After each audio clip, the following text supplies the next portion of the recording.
I'm obsessed with Obsession, but not because of the film itself. I mean, it's a great film, but I'm obsessed with the movie because of who directed it and what it represents. Now, for those of you who have been living under a rock and haven't heard about this movie, Obsession has, put simply, been one of the most successful movies ever made, having been made on a shoestring budget of around $750,000, only for it to bring in an eye-watering $460 million in the box office. It broke countless records and just generally became a cultural phenomenon, which is pretty cool. After all, it is a great movie, and it's terrifying, but that's not really what I care about. No, I care about the fact that this was the director. Now, some of you may recognize him, but I doubt you recognize him from Hollywood. No, you recognize him from YouTube, or TikTok, or Instagram, because Curry Barker, the creator and director of Obsession, cut his teeth here, on YouTube. I think when it comes to the history of filmmaking, 2026 is going to be looked back on as the year that YouTubers really took over Hollywood. Obsession is massive, yes, but it is far from the only breakout hit this year to have deep ties to social media.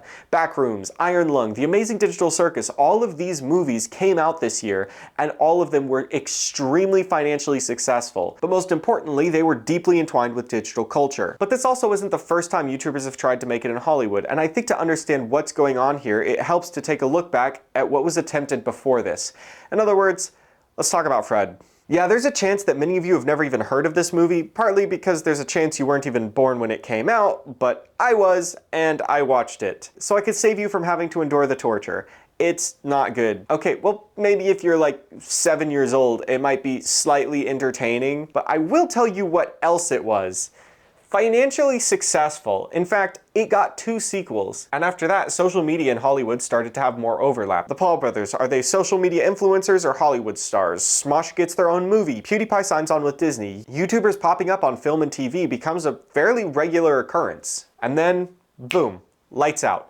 Directed by a YouTuber based on one of his short films. It's a massive hit. $5 million budget, $150 million box office. But the odd thing about that film is, nobody really knew about its YouTuber background. It doesn't matter though. Hollywood isn't quite sure what to do with these stars, but they do know one thing. They can throw them in a low-budget film, use their face as the marketing, and rake in green. And then, as things were going so well, YouTubers did what they do best. Got in some hot water, made some apologies, and almost overnight tanked the reputation of YouTube as a platform, setting off what many refer to as the YouTube adpocalypse. Mainstream companies dropping YouTube like it's a hot pan they just picked up off the stove. Disney, to this point one of the largest networks to work with YouTubers, completely pulls out of the platform. Multiple projects which were in development are cut, and any releases that do get put out are buried as quickly as possible. Of course, it didn't actually take much to bury these films, as other than Lights Out, which was picked up from film festival rather than being pitched as a YouTuber movie, almost all of the projects have had mixed reception. The studios have learned their lesson. YouTubers are not worth the risk. And that was the new norm for a bit, and then COVID happened. None of the studios knew what to do, with them turning to streaming to make up for their lack of film releases, but as the pandemic dragged on, they didn't have any new films to film because they couldn't go outside. And then something interesting happened. Bo Burnham, a comedian turned YouTuber turned star. I skipped over it at the time, but there was actually another movie released in the wake of the adpocalypse, a little movie called 8th Grade, which was a moderate financial success, with it bringing around $13 million. But similar to Lights Out, it received glowing reviews, and of course the creator of it was Bo Burnham. And as Hollywood was scrambling to figure out what to do and how to make films, something came out of nowhere and completely turned everything on its head. Bo Burnham, who had grown up filming comedy sketches in his bedroom to post online, released Inside. This film was 100% made by Bo Burnham in his own home while he was trapped inside during COVID. The film released on Netflix in May of 2021, and it was a massive hit. The entire creative process taken on by one man who had already kind of been making films like that on his own for YouTube for years. But if there's one film that I think can mark the turning point of YouTubers in Hollywood, I think it's that one. There's absolutely nothing other than the fact that this was released on Netflix that separates this from anything that might be released on YouTube. Bo Burnham is an excellent filmmaker, yes, but it was a film entirely made by him in his own house with what he had on hand. No massive production budget, no corporate overlords, just a dude in his bedroom making a film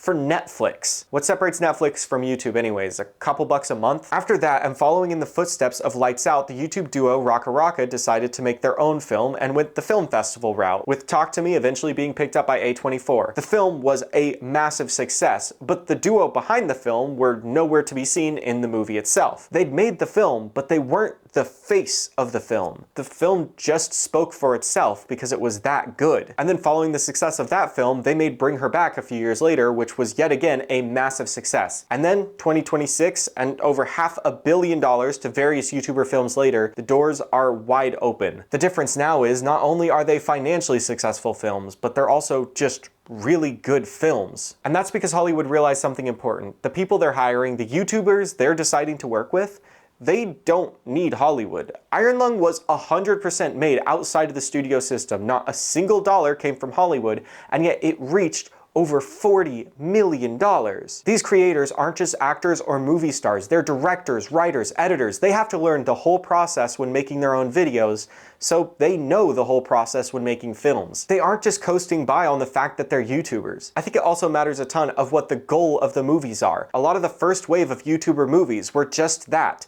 YouTuber movies. This wave, they're just movies who happen to be made by YouTubers. The people making these films now might have a pre-established audience, but that's not the only reason their films are getting watched. Curry Barker's writing and understanding of human psychology is incredible and is shaped by his years of comedy work on YouTube. Kane Parsons' cinematography and directing chops are truly incredible, and Markiplier, well, Markiplier will do literally anything to make his vision come to fruition. You see, I think the biggest difference between the last wave of YouTuber films and this one is that they don't need Hollywood anymore. And the filmmakers, the YouTubers, they're beginning to realize that. They have a creative vision, they know how to make films, and they're going to do it whether or not they have the support of Hollywood. For many of them, YouTube has just been a way for them to learn how to make films, not necessarily their chosen career path. I truly believe we're entering the next golden age of filmmaking right now, and there's a chance that directors like Curry Barker, who cut their teeth on YouTube, will be seen as the next Spielberg or Lucas or Coppola. YouTube is now yet another path for you to learn how to make films and to get them made. Anyways, I hope you enjoyed this video. Be sure to subscribe for daily uploads, and I will see you tomorrow.